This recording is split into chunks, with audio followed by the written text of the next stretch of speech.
To create a guest account on Windows 11, click on Start, open Settings. On the left side, click on Accounts. Then scroll down and select Other Users. Click on Add Account.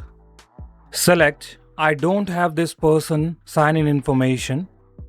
Then click on Add a user without a Microsoft account.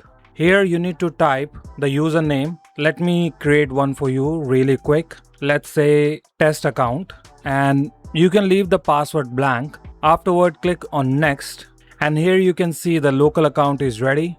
Right now this is a standard account. If I want to change it to administrator, then click on Change Account Type, and from here you can change it to administrator. If you are creating an guest account, then I don't think so you need administrative privilege for your guest. Simply leave it as it is, and whenever they just log into the screen, they can able to sign into the test account. Hopefully this will help you out. See you in the next video.